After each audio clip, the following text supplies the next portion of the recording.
Kemudian Yesus menampakkan diri lagi kepada murid-muridnya di pantai Danau Tiberias, dan ia menampakkan diri sebagai berikut. Di pantai itu berkumpul Simon Petrus, Thomas yang disebut Didimus, Nathanael dari Kana yang di Galilea, anak-anak Zebedeus, dan 2 orang muridnya yang lain. Kata Simon Petrus kepada mereka, Aku pergi menangkap ikan. kata mereka kepadanya. Kami pergi juga dengan engkau. Mereka berangkat lalu naik ke perahu, tetapi malam itu mereka tidak menangkap apa-apa. Ketika hari mulai siang, Yesus berdiri di pantai, akan tetapi murid-murid itu tidak tahu bahwa itu adalah Yesus. Kata Yesus kepada mereka, Hai anak-anak, adakah kamu mempunyai lauk pauk? jawab mereka. Tidak ada. Maka kata Yesus kepada mereka, Tebarkanlah jalamu di sebelah kanan perahu, maka akan kamu peroleh. lalu mereka menebarkannya dan mereka tidak dapat menariknya lagi karena banyaknya ikan. Maka murid yang dikasihi Yesus itu berkata kepada Petrus, Itu Tuhan. ketika Petrus mendengar bahwa itu adalah Tuhan, maka ia mengenakan pakaiannya, sebab ia tidak berpakaian, lalu terjun ke dalam danau. Murid-murid yang lain datang dengan perahu karena mereka tidak jauh dari darat, hanya kira-kira 200 hasta saja, dan mereka menghela jala yang penuh ikan itu. Ketika mereka tiba di darat, mereka melihat api arang, dan di atasnya ikan dan roti. Kata Yesus kepada mereka, Bawalah beberapa ikan yang baru kamu tangkap itu. Simon Petrus naik ke perahu lalu menghela jala itu ke darat, penuh ikan-ikan besar, 153 ekor banyaknya. Dan sungguh pun sebanyak itu, jala itu tidak koyak.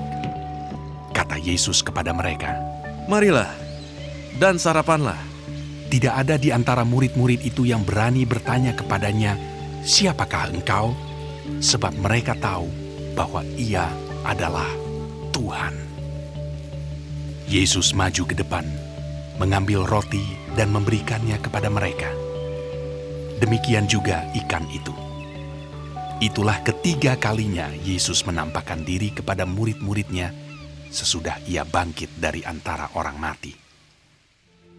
Sesudah sarapan, Yesus berkata kepada Simon Petrus, Simon anak Yohanes, apakah engkau mengasihi aku lebih daripada mereka ini? jawab Petrus kepadanya, Benar Tuhan. Engkau tahu bahwa aku mengasihi Engkau. kata Yesus kepadanya. Gembalakanlah domba-dombaku. Kata Yesus pula kepadanya untuk kedua kalinya, Simon anak Yohanes, apakah engkau mengasihi aku? jawab Petrus kepadanya. Benar Tuhan. Engkau tahu bahwa aku mengasihi Engkau. Kata Yesus kepadanya. Gembalakanlah domba-dombaku. Kata Yesus kepadanya untuk ketiga kalinya, Simon anak Yohanes, apakah engkau mengasihi aku? maka sedih hati Petrus karena Yesus berkata untuk ketiga kalinya, apakah engkau mengasihi aku?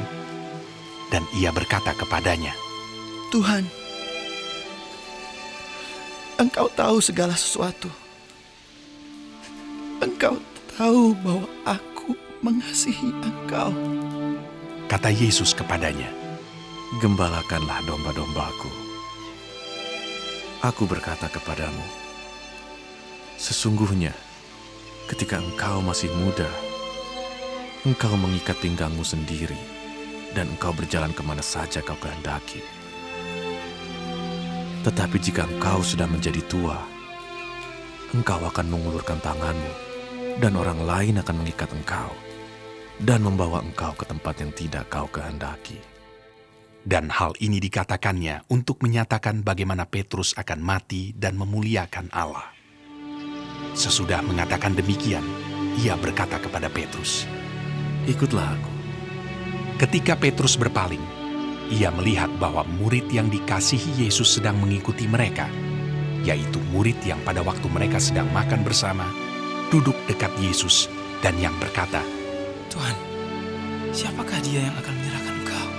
ketika Petrus melihat murid itu, ia berkata kepada Yesus, Tuhan, apakah yang akan terjadi dengan dia ini? Jawab Yesus. Jikalau aku menghendaki supaya ia tinggal hidup sampai aku datang, itu bukan urusanmu. Tetapi engkau, ikutlah aku. Maka tersebarlah kabar di antara saudara-saudara itu bahwa murid itu tidak akan mati. Tetapi Yesus tidak mengatakan kepada Petrus bahwa murid itu tidak akan mati, melainkan, jikalau aku menghendaki supaya ia tinggal hidup sampai aku datang, itu bukan urusanmu. Dialah murid yang memberi kesaksian tentang semuanya ini dan yang telah menuliskannya. Dan kita tahu bahwa kesaksiannya itu benar. Masih banyak hal-hal lain lagi yang diperbuat oleh Yesus. Tetapi jikalau semuanya itu harus dituliskan satu persatu, maka agaknya dunia ini tidak dapat memuat semua kitab yang harus ditulis itu.